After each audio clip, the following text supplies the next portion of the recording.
Good morning. Welcome to Biology 1300, Chapter 1, Invitation to Biology. Full disclosure, I am in an empty room. There's a reason I'm not wearing a mask or a face shield. Door is shut. Room is empty. So I'm in here by myself. So I am following all the CDC protocols. So let's talk about biology. So biology is the study of life. Most people know life when we see it. There is some different aspects of life, and we'll talk about what is life, what is not life, and how do we determine something is living or not. When it comes to the number of living things on the planet, we've only discovered a fraction of them. Some estimates say that there are probably 100 million different species of life living on the planet, and human beings have probably seen and identified something like between 3 and 5 million of those. So lots of things to be discovered. As a matter of fact, new life is discovered all the time.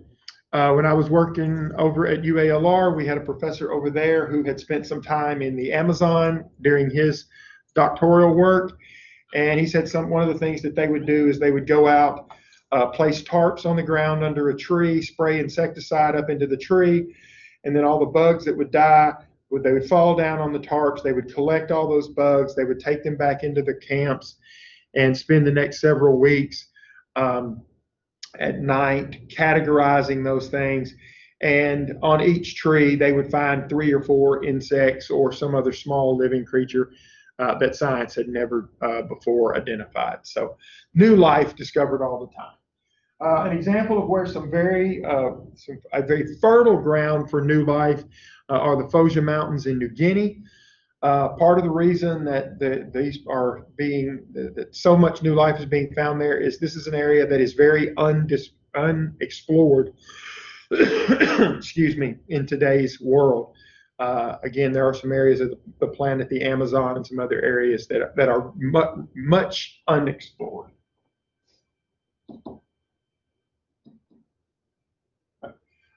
There's one of the new living things that was discovered in Papua New Guinea. That is a little frog. It is called the Pinocchio frog, and I think you can tell by looking at it why exactly it's called the Pinocchio frog. It's got a nice long nose.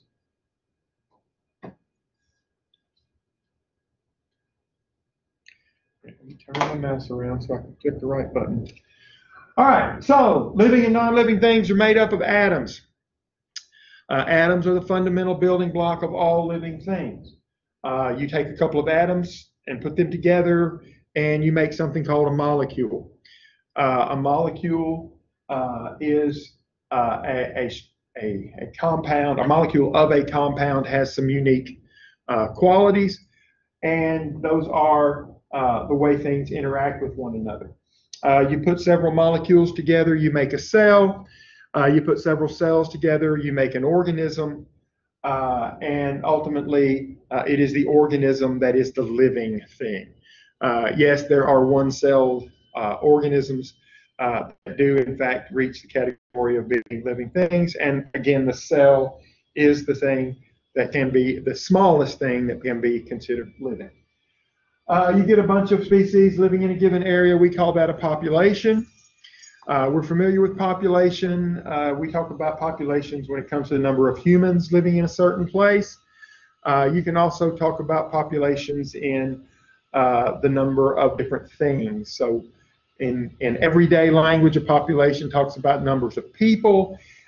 In biological terms, a population is the number of a species. So Pulaski County would have a population of people, but it would also have a population of dogs and cats and rats and birds and other things. A community is all the different species that live in a given area. Again, you may think of your community as Little Rock. Little Rock is a community.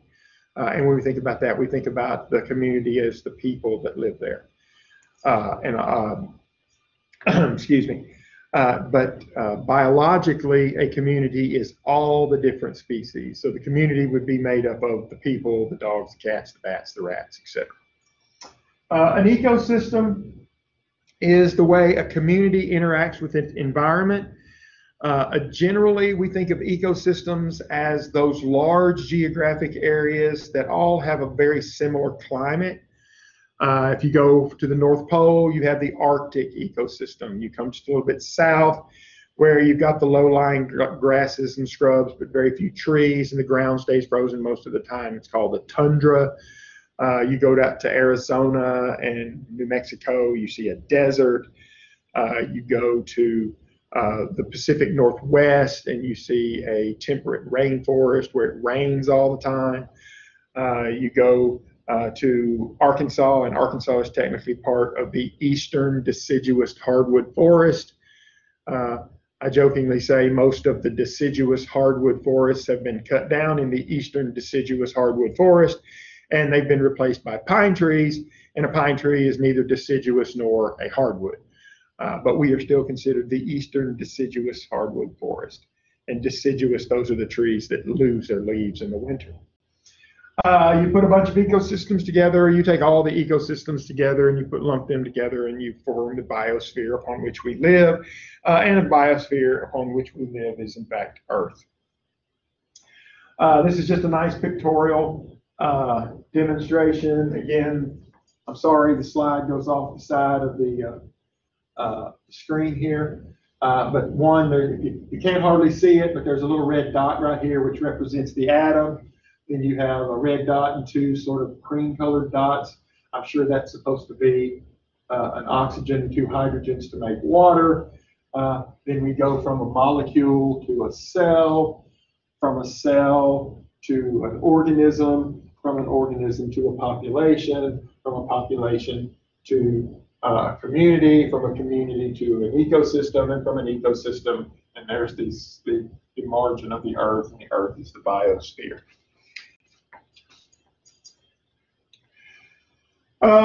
Living things, all living things share a set of characteristics, and we'll talk about those characteristics in a minute.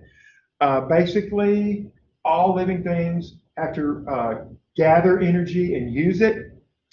They have to sense and respond to change, and they have to pass on their DNA to offspring. There are multiple ways organisms can gather and use energy from raw materials. We'll talk about each one of these things in a little bit of detail. So, energy flow, it's one way, in, out, in, out.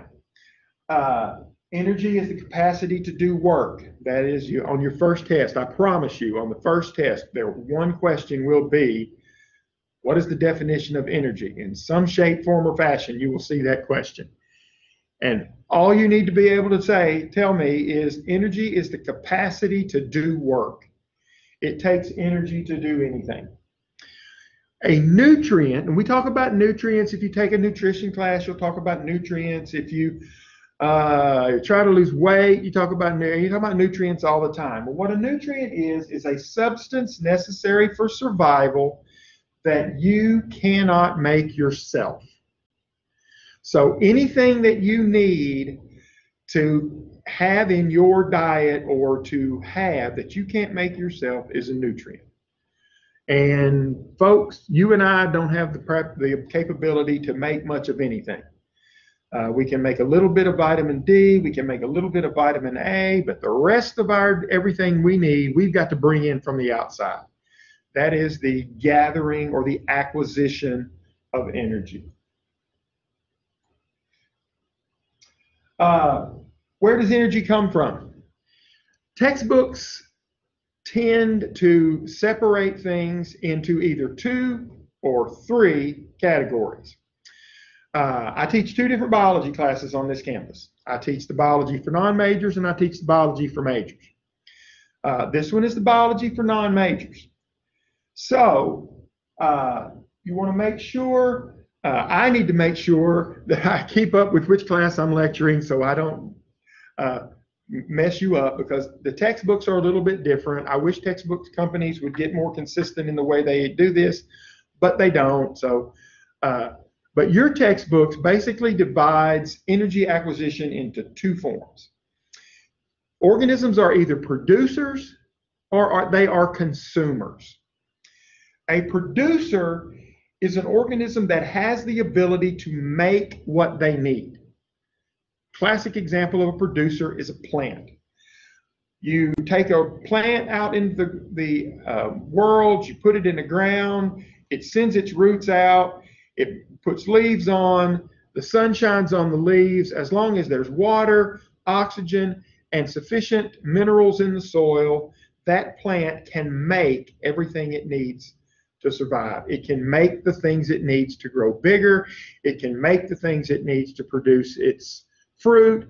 It can do all of those things. It is a producer. You and I, on the other hand, are what are called consumers. We have to take ready-made things and eat them or consume them. Human beings eat. Other organisms do it slightly different. So members of the animal world are consumers. The plant world are producers. Now, there's another group of organisms in the tree of life called the fungus organisms. Now, the fungus organisms in this setup are going to be called consumers, and I hope I'm not... Yes. Okay, wrong button. Come on, you're not going to let me back up. Okay, well, I went one too far. Oh, still got that sort of thing. Hang on. What is that screen? Hold on. I apologize for whatever's going on with my screen right now. Hang on, I have to go around.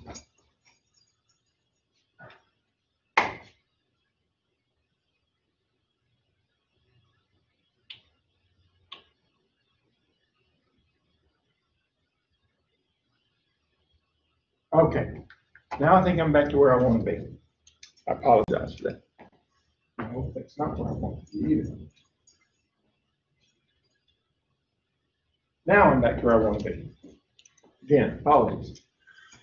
So the fungus organisms in your textbooks are going to be placed into the consumer category. Now, fungus organisms do in fact consume, but they do it in sort of a unique way, which is why lots of textbooks will actually put them in a different group. But we're going to lump the fungus organisms as consumers. So producers produce, consumers consume. And here's a nice little chart. Energy of sunlight comes in. The producers use the energy from the sun to produce their own. They're called self-feeding organisms. They're sometimes called autotrophs. Then their nutrients are going to be cycled through consumers. Animals, most of the fungus organisms, lots of the protists and the bacteria, they are consumers. They're going to produce waste products that then are then used by the producers. And therefore, we talk about the circle of life. The producers produce, the consumers consume, but then the consumers have byproducts that the producers use in their production. So everything is a nice big circle. It's the way the environment works out, and it works its best in that way.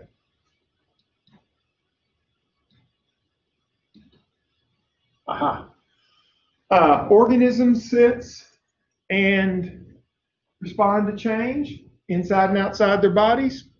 You get up in the morning, you decide whether you're going to wear shorts and a t-shirt or long pants and a sweater. You are sensing and responding to changes in the environment. Homeostasis is the relative consistent environment inside our bodies. Human beings are a group of organisms called endotherms. We create our own heat.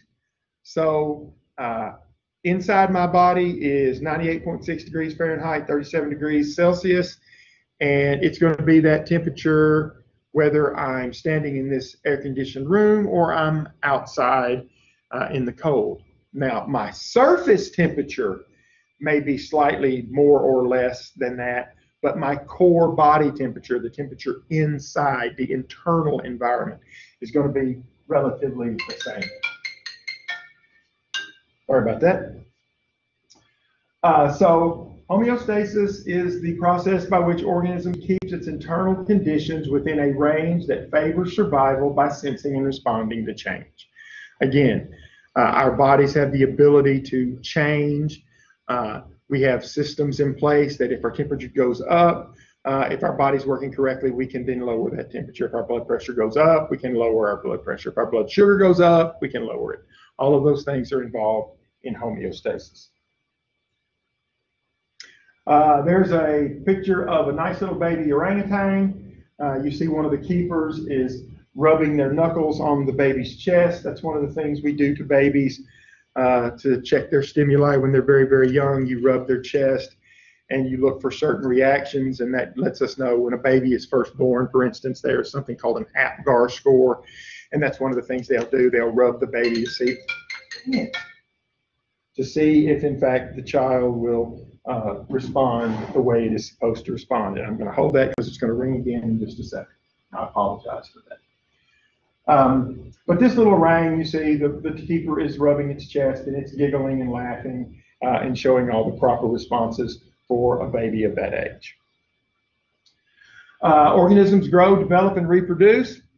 Growing, developing, and reproducing. Growing and developing are two words that really have different meanings, but they sort of go along with one another. Reproduction, we know what that is. Okay, maybe it's not going to ring again.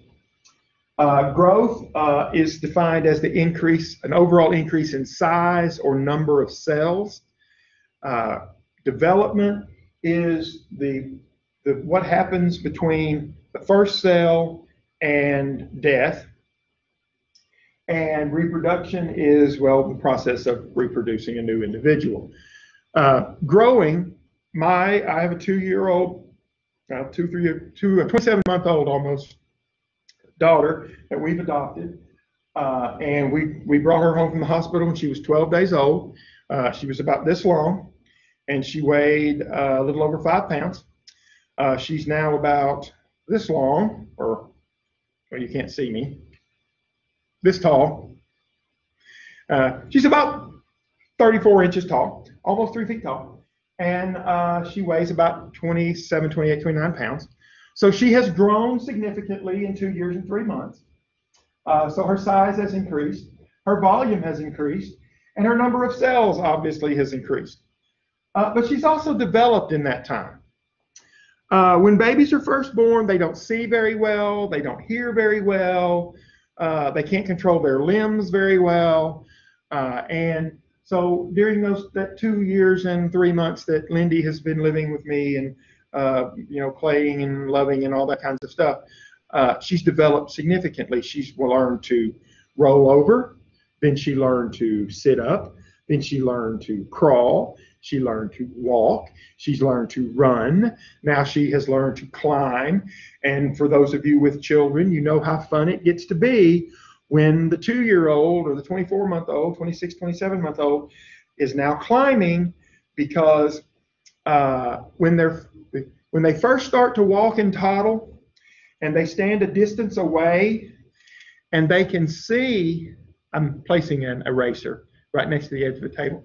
They're standing away from that and they see it, but when they get closer to it, they no longer remember it's there, right? Because their development hasn't gotten there.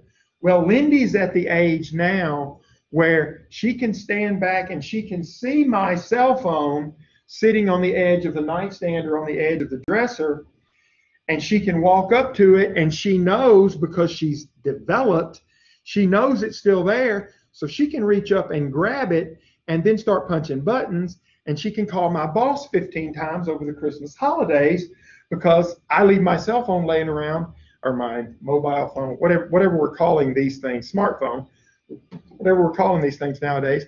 I leave mine, she gets it, she loves to punch the buttons. And she called my boss about 15 times over the Christmas holidays, because she has not only grown, but she's developed. And then reproduction, the process of producing a new individual. Some organisms can do this asexually. Other organisms do it sexually. And we'll talk about both of those different ways in the future. Inheritance is the transmission of genetic information to offspring. Uh, the reason I used to have brown hair when I had hair is because my parents had the genetics for brown hair. No genetics for red hair in my family, so none of my siblings, nor my dad, nor my mom had red hair because the genetics simply weren't there. You can only pass on the genetics you have to your offspring. DNA, deoxyribonucleic acid. Don't worry, I will never ask you to say nor spell deoxyribonucleic acid. You just remember DNA. DNA is the molecule that carries all of your hereditary information, and it is the source of life's diversity. Believe it or not, all human beings shall share well over 99% of their DNA. So everyone watching me at this time, all of your DNA is 99.9% the same.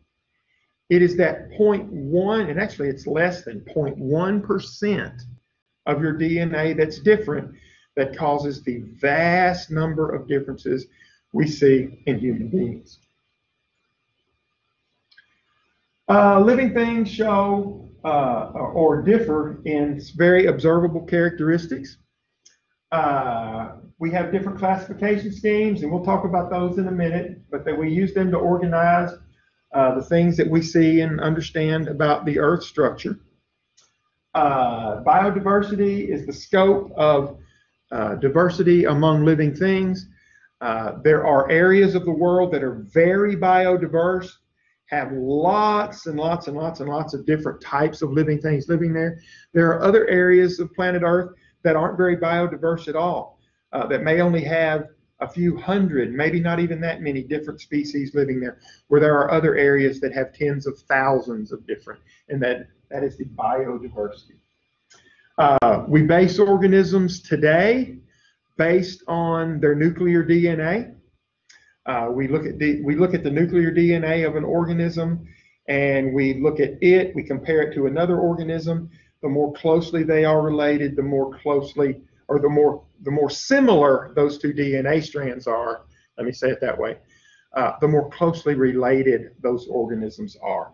My siblings and I, for instance, if we look at our DNA is going to be very similar. I have cousins.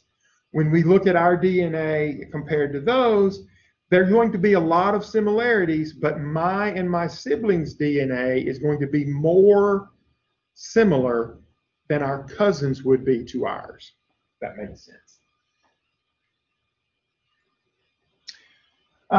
Single-celled organisms, the prokaryotes. The word prokaryote literally means before the nucleus. These are organisms that do not have a membrane-bound nucleus. There are actually two groups of those that have been defined here on planet Earth. The first one are the bacteria. The bacteria are the ones you're familiar with, the ones you've heard. Things like E. coli and staph and strep and C. diff and all of those kinds of things. Those are all bacteria. Those are the ones you'll spend a lot of time, if you take a microbiology class, you'll spend a lot of time studying the bacteria. The archaea organisms are slightly different. They are a group of single-celled organisms that do not have a nucleus. And when I was taking this course, or courses like this over at Euler more years ago than I care to remember, almost 30, maybe even a little longer than that, we call the archaea organisms an unusual type of bacteria. They didn't even have their own group then. So 30-odd years ago, the archaea organisms were simply lumped in with the bacteria, and we said they're an odd type of bacteria. Well, we now know that they're not an odd type of bacteria. They are, in fact, their own group. And another thing that we know that I found very interesting when I found it out, probably 20 years ago or so, about the time I was finishing up graduate school, is they're actually more closely related to eukaryotic cells than they are the bacteria. But because they don't have a membrane-bound nucleus, we still lump them in with the prokaryotes, because they are still technically prokaryotic. But again, in 30 years, they've gone from being an unusual type of bacteria all the way up to having their own classification, and we're saying they're actually more closely related to the eukaryotes than they are to the prokaryotes. And there's just some examples of some different bacteria. I'm not sure what any of these are. I'm sure if you read through here, it tells you. Actually, it doesn't look like it does. It just says this one is a structure called cyanobacteria. This is a really interesting bacteria. This is one that when I was in junior high, we used to look at slides of, yes, and I know, you look at me and you go, God, did they have microscopes? Yes, they had microscopes in the 1970s. This is an organism called cyanobacteria.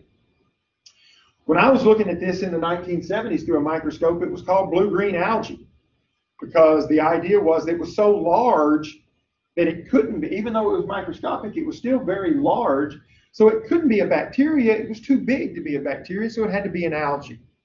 Well, it wasn't until we started analyzing DNA that we realized, hey, this actually is a bacteria. It's a large bacteria, but it is a bacteria, and it's called cyanobacteria. If you've ever changed the blue ink cartridge in your multi-cartridge printer at home, and the blue one is called CYAN, yeah, that's Latin. Cyan means blue. Cyanobacteria, it's the blue bacteria. And again, we called it blue-green algae. As a matter of fact, when I buy these for the biology lab here on campus, the makers of them still call it, still call it blue-green algae. So you can still buy what is referred to as blue-green algae, but its technical name is cyanobacteria. There's a couple of archaea organisms. I didn't mention this before, but the thing about the archaea organisms, the word archaea literally means the ancient ones.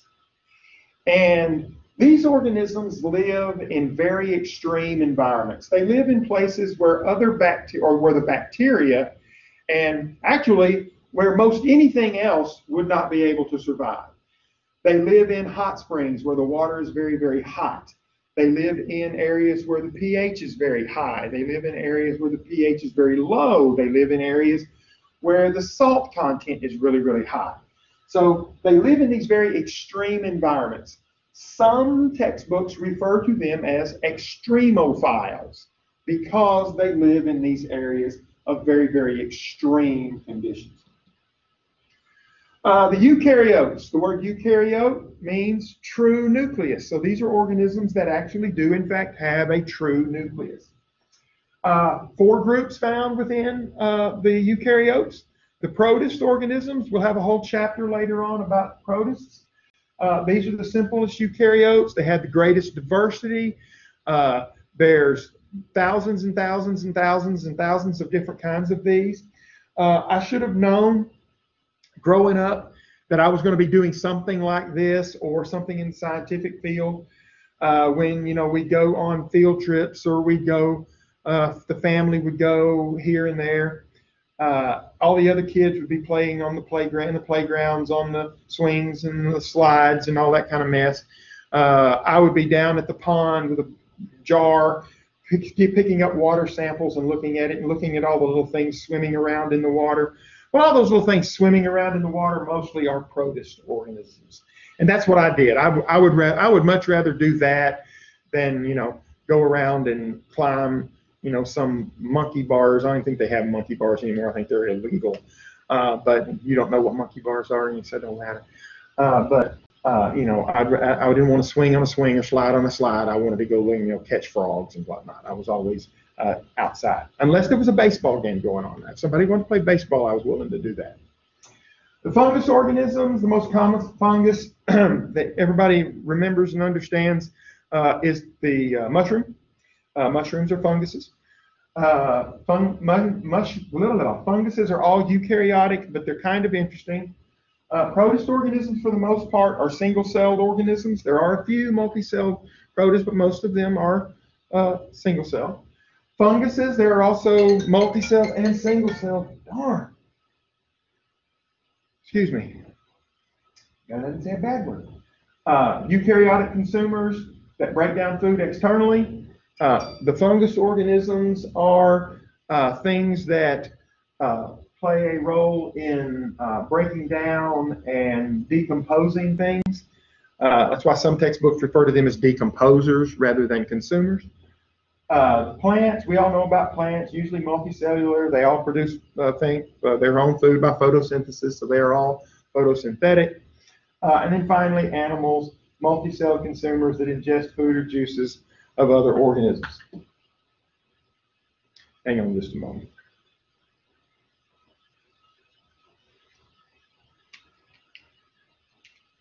Okay, maybe that thing will leave me alone. So, protists, great diversity, mostly single-celled. Fungi, mostly multi-celled, but a few single-celled.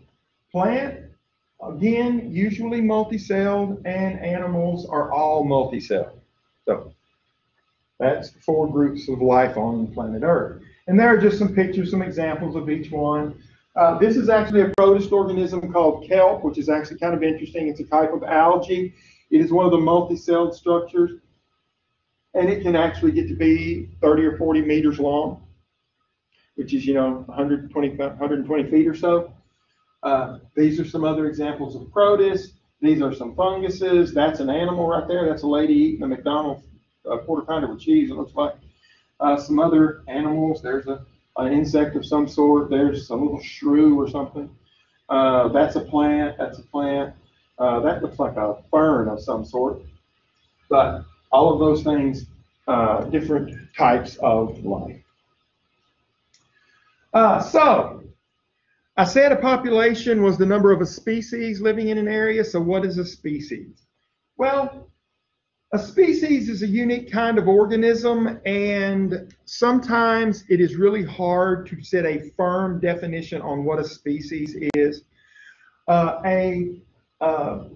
Basically, when we name things, we give them this 2-part name called a scientific name. The human being, for instance, is known as Homo sapien. And we'll talk about, a little bit more about classifying in a few minutes. But organisms, we give every organism a unique 2-part scientific name consisting of its genus and species. And we do that so people in the United States and people in Europe, when they're talking about organisms, they know they're talking about the same thing. Something may have a local name here and a local name in Great Britain. But if we use the scientific name, myself and the scientists in Great Britain, we know we're talking about the same thing. So that is taxonomy, the practice of naming and classifying organisms. So what is a species? Well, a species is a group of organisms that share a unique set of characteristics. For instance, birds. And there are lots of things that make up a bird. But if an organism has wings and feathers, we tend to know that that's bird, right? If an organism lives in the water and it has fins and it swims around, that's probably a fish, right? So those are some of those characteristics. Now, when we divide a taxon into its lower levels, we get what is called the taxonomic hierarchy. Now, I would suggest that you place this taxonomic hierarchy into your memory banks, because at some point in this semester, either in your chapter 1 quiz or on your unit 1 quiz, somewhere you're going to be asked about the taxonomic hierarchy. Domain, kingdom, phylum, class, order, family, genus, and species. I'm going to see if this thing will let me write. And it's not. I said it wasn't working earlier. I didn't. Well, maybe if I put the eraser. Nope, not going to let me write. So anyway, so domain, kingdom, phylum, class, order, family, genus, and species. Taxonomic hierarchy.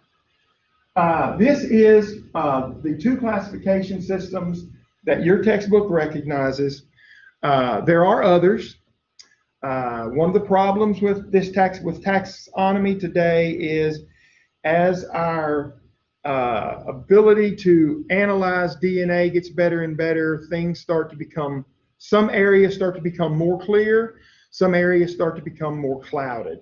So we're going to deal with with these two different systems. We have the six kingdom system, which has kingdoms bacteria and archaea. These are the eukaryotic bacteria, eukaryotic kingdoms. And then we have kingdom protista, the plants, the funguses, and the animals. These are the four eukaryotic kingdoms. That's one way of dividing things. The other way of dividing things is what is called the three-domain system. You have domain bacteria, which are going to be the one-cell organisms that have a substance called peptidoglycan. Don't worry about that. I won't ask you about it. In their cell wall. We have the archaea organisms, one-celled organisms with no membrane-bound nucleus that do not have peptidoglycan in their cell wall. And then the one you can't see because it's off the side of the screen, eukarya, it's E-U-K-A-R-Y-A. Those are the organisms that have eukaryotic cells.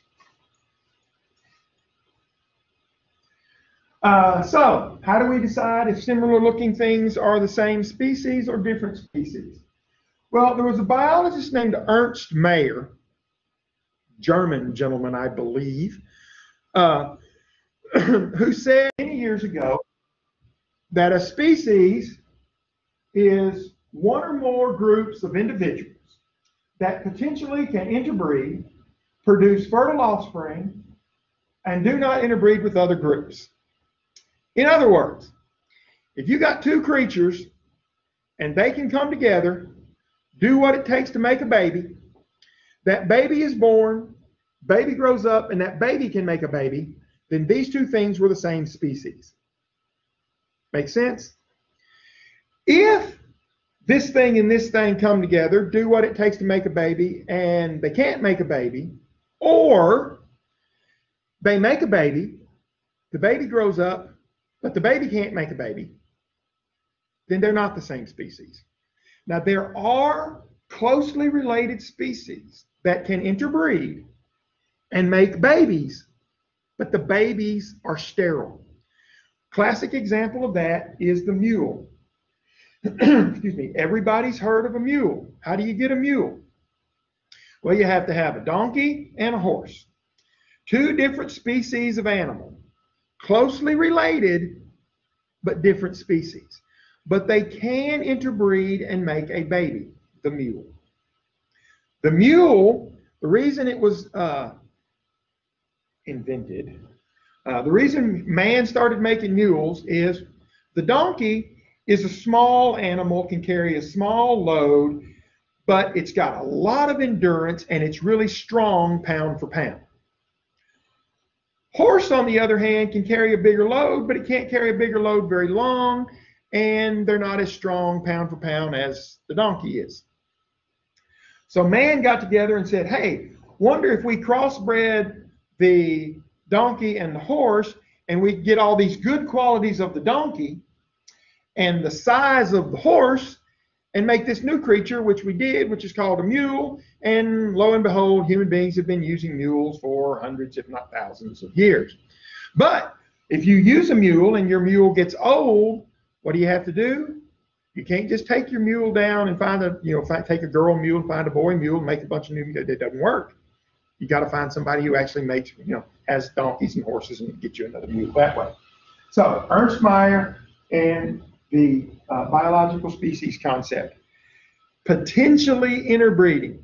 Here's where that has the word potential is important. Think of fish. There's a type of fish called a largemouth bass. I think everybody has probably at some point in your life seen a largemouth bass. The largemouth bass is a species of fish. The largemouth bass in Lake Conway and the largemouth bass in Lake Hamilton are the same species of fish. But they can't interbreed because the bass don't know how to take the bus. They can't get from Lake Conway to Lake Hamilton. They just can't do it.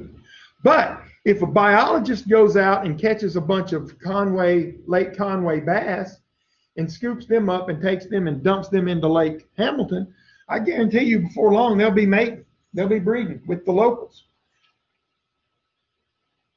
Excuse me. Because they are the same species. Now, also living in both of those waters is a type of fish called a white bass. The white bass and the largemouth bass are not the same species, and they don't interbreed. So they are different species. And if you take the white bass from over here and put them in Lake Hamilton, they're still not going to breed with the largemouth. They'll breed with the other white bass, but they won't breed with the largemouths. So that is what a species is. Now, science. One of the goals of science, one of the goals I want to set for you, since this is a class for non-majors, I don't really, yes, I want you to learn the basics of biology, but more than any, one of the most important things I want you to do by the end of this semester is to be able to think critically. I want you to be able to look at information and think about it. One of the problems in this world today is people hear something one time, they accept it as fact, and nothing anybody ever says is going to change their minds. A classic example, these things. Now again, full disclosure, I said at the beginning, I'm in an empty room by myself, doors locked. Nobody can come. I think the door's locked. Nobody can come in, but I'm on the South Campus. There's not another, I haven't seen another soul this morning except Mr. Robertson, so I don't think there's very many people here. So I'm following all the correct guidelines. Now, why do I say these were controversial? These were controversial because at the beginning of the pandemic, at the beginning of this whole mess a year ago, one of the first announcements that came out from Dr. Fauci, the nation's leader in virology and infectious disease, or whatever his title is, he said, somebody asked him about wearing a mask, and he said, well, I don't know that we don't have the information. It doesn't look like masks are going to be that important. We probably should know everybody doesn't need to be wearing a mask, blah, blah, blah. He made that statement. He did make it. And then about 2 or 3 weeks later, he came back and said, wear a mask. They're important. While they may not prevent you from getting the disease, unless you're wearing an N95, if you're wearing these types of masks and the cloth masks, they may not prevent you from getting the disease, but they are very helpful in keeping you from spreading the disease if you happen to have it and don't know you have it. But a number of people heard that first statement, and they said in their mind, well, Fauci said I didn't have to wear a mask, so why do I have to wear a mask? It doesn't make sense. Why? Because those people do not have the ability to think critically. They heard something one time, and that's their law. That's all they need to hear. They heard one time, Dr. Fauci said I don't need to wear a mask. And then they start telling people you don't wear masks and you don't need to wear a mask, and it just blossoms. And everything in this world today is a problem with people not being able to think critically. People can't think for themselves anymore. People tend to spend too much time doing this rather than doing, their own thinking and their own investigating. Science, the systematic study of the observable world. You see something that happens in the world and you want to decide. That's what we're being told now with the pandemic and with everything else. Let's follow the science. Okay, so the science, the observable world. Testable, what is a hypothesis? A testable explanation. The word hypothesis is one that gets used a lot in places where it really doesn't need to be used. It really shouldn't be used. One of my favorite is on police dramas. I'm a detective show nut. I love detective shows. I love those kinds of things. And one of the things that I've noticed through the last 20 or 25 years is they use the word hypothesis a lot of times when they really shouldn't. They'll say, well, the reporter will ask the policeman, well, you know, who do you think's making these decisions? And he said, or who do you think's doing these killings? And they said, well, our hypothesis is, no, your guess. But you don't want to say your guess, so you use the word hypothesis. We used to actually identify a hypothesis as an educated guess. Now, I don't like that word. I don't like educated guess. I like the word testable explanation. I much prefer testable explanation to an educated guess. The scientific method is a systematic making, testing, and evaluating of a hypothesis. You take the hypothesis and you test it using experimental methods that we will talk about here in just one moment. So, scientific method. You observe some aspect of nature. You just see something. I don't know, it doesn't matter. Plant leans toward the sun. Okay, that's your observation. Think of an explanation for this observation. Well, why in the world would a plant, if you put a plant next to the window's over there, why would the plant lean toward that window? So ask yourself, why would it? Make a hypothesis. You predict based on the hypothesis. So you say, I bet it's because the plant's trying to get closer to the sun. Analyze, perform some experiment. Maybe the plant just wants to lean that way. So what do you want to do? Turn the plant around, see what happens. Okay, the plant was leaning this way. You turned it around so it's leaning this way. Does it move back over this way over time? So you analyze it. Decide whether the results of your test support or your hypothesis or not. And then report the results to the scientific community. Prediction, a statement based on your hypothesis. I think the plant leans so it can get closer to the sun. Statement, boom. Model, you come up with some kind of system for testing. Okay, you take your plant, you turn it around. There you go, real simple. And perform the experiment. The model is, this is what I'm going to do. The experiment, I actually did it. I turned the plant around to see if it was going to work. All right, here's an example of a test that was actually done. Don't know whether you can tell or not that these things around the white square are potato chips. In the 1980s, I believe it was, a new way of frying things was invented, and it was called olestra. It was a new type of fat. And it enabled us to fry things in a non-fat manner.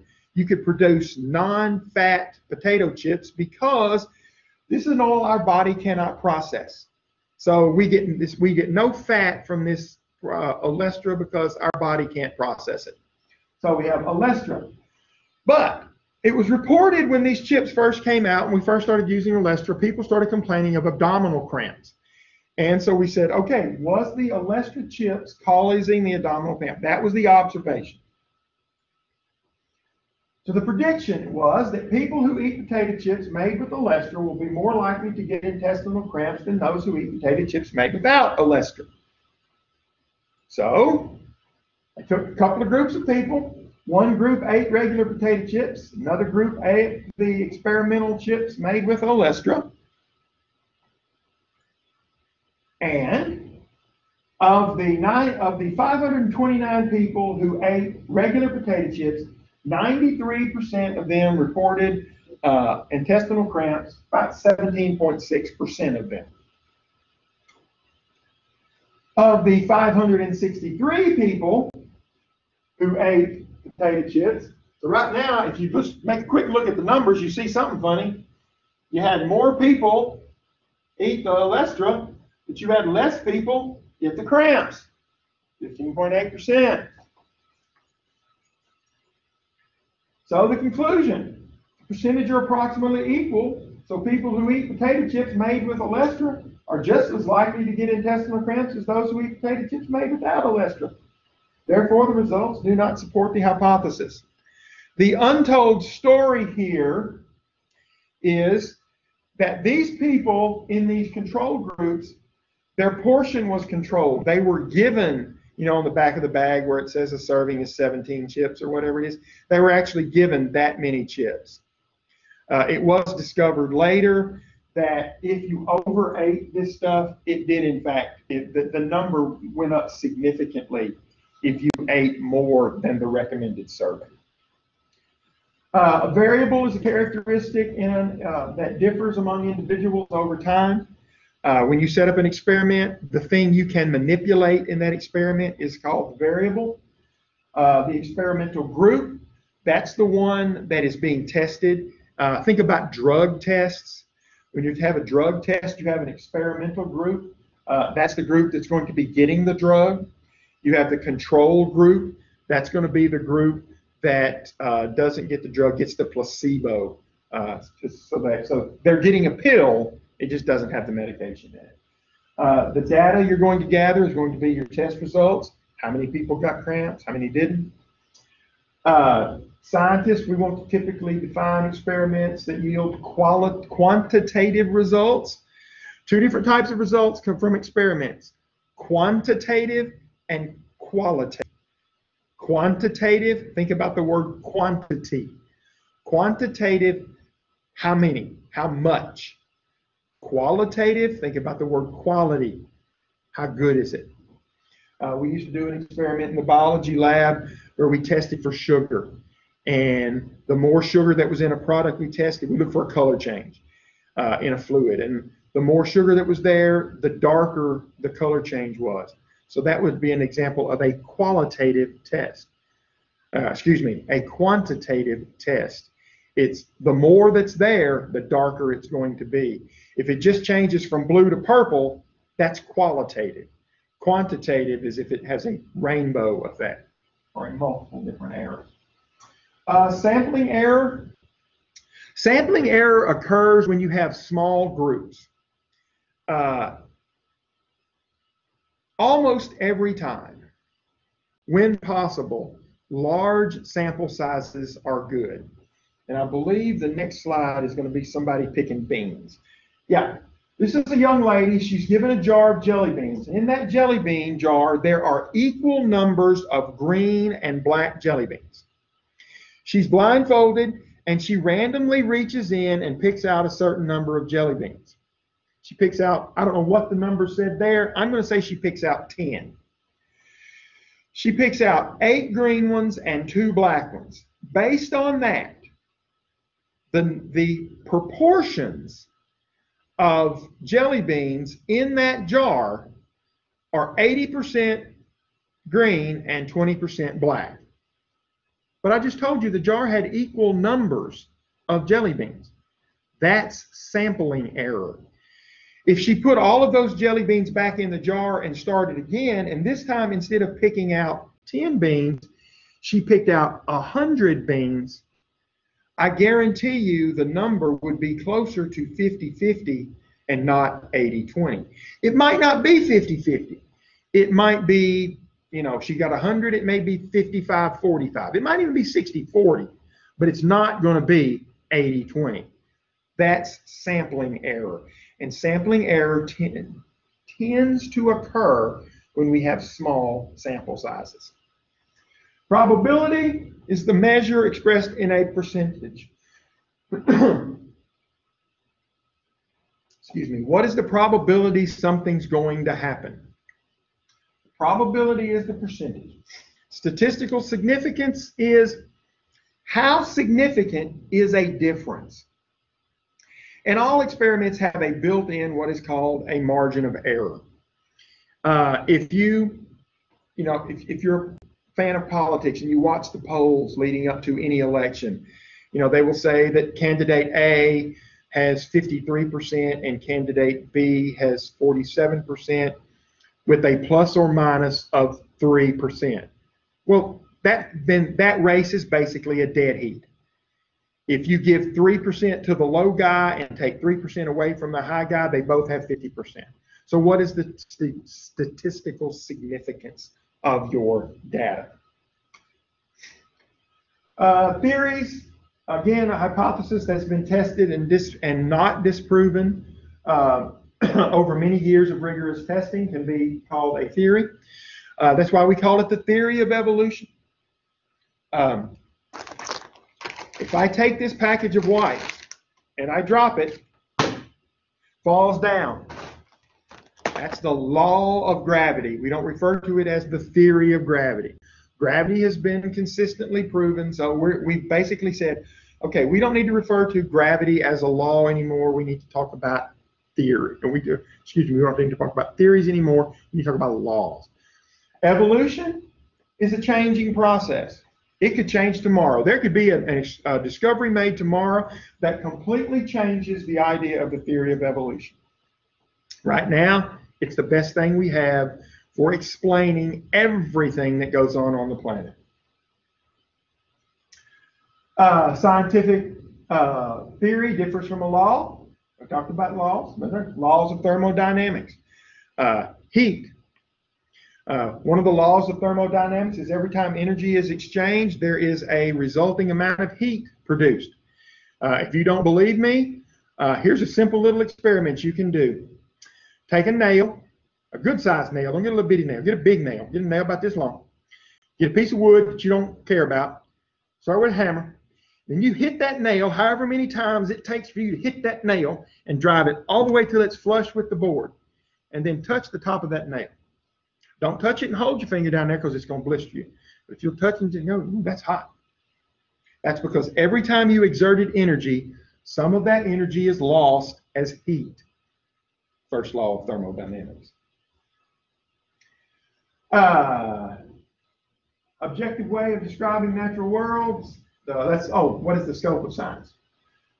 In science, we don't talk about subjective questions, we don't talk about morals or aesthetics, and we don't talk about the supernatural. These areas are not science.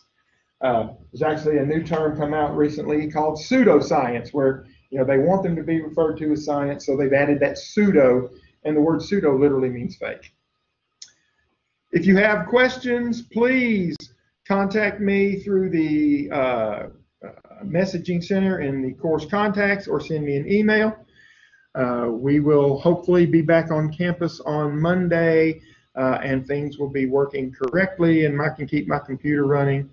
If we fail, I will continue to record these chapter lectures down on the South Campus. They seem to have really good wireless in the rooms here.